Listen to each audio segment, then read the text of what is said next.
Hello বন্ধুরা, আজ আমরা জানবো যে শেরপুরে পুলিশের সঙ্গে বন্দুকযুদ্ধে একজন জঙ্গি নিহত। তারিখটা ছিল 2 মার্চ 2017, সময় 9টা 38 মিনিটে। বগুড়ার শেরপুরে পুলিশের সঙ্গে বন্দুকযুদ্ধে একজন নিহত হয়েছেন। পুলিশ বলেছে, নিহত আমিজুল ইসলাম ওরফে আলামিন ওরফে রনি, 23 বছর, নিষিদ্ধ সংগঠন নব্য জেএমবির উত্তরবঙ্গের সামরিক শাখার প্রধান কমান্ডার ছিলেন। আমিজুলের বাড়ি রাজশাহী জেলার গোদাগাড়ী থানার বুজগ্রুপ বাজারামপুর গ্রামে।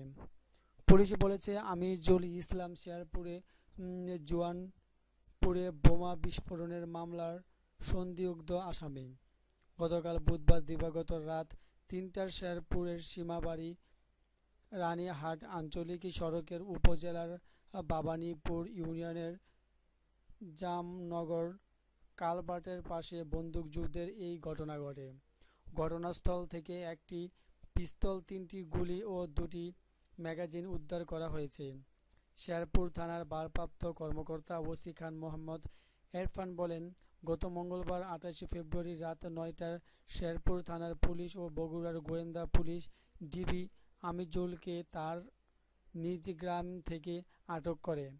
এ সময় আমিজুলের ধারালো অস্ত্রের আঘাতে গুরুতর জখম হন বগুড়ার গোয়েন্দা পুলিশের কনস্টেবল আব্দুস সালাম, পিপিএমএ ও সাইমাইল হোসেন।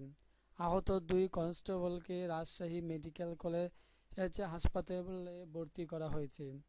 ওসি আরও বলেন, আটকের পর আমিজুলকে নিয়ে শেরপুর থানার পুলিশ ও বগুড়ার গোয়েন্দা পুলিশ ধারাবাহিকভাবে বিভিন্ন স্থানে নব্য জেএমবির অন্য সদস্যদের আটকে অভিযান চালায়। মঙ্গলবার রাতে আমিজুল পুলিশকে তার গ্রামের বাড়িতে অস্ত্রের কারখানা রয়েছে বলে সন্ধান দেন।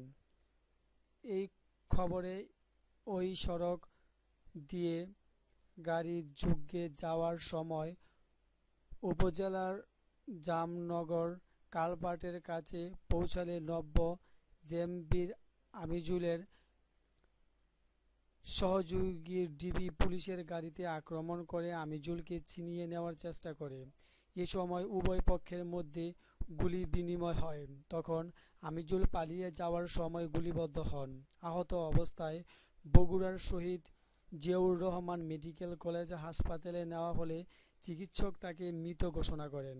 শেরপুর থানার পুলিশ পরিদর্শক তদন্ত বুলবুল ইসলাম বলেন, ঘটনাস্থলে ফেলে যাওয়া অস্ত্র ছিল নব্য জেএমবিদের কয়েকজন জেএমবির সদস্য পুলিশের গাড়িতে আক্রমণ করেছিল।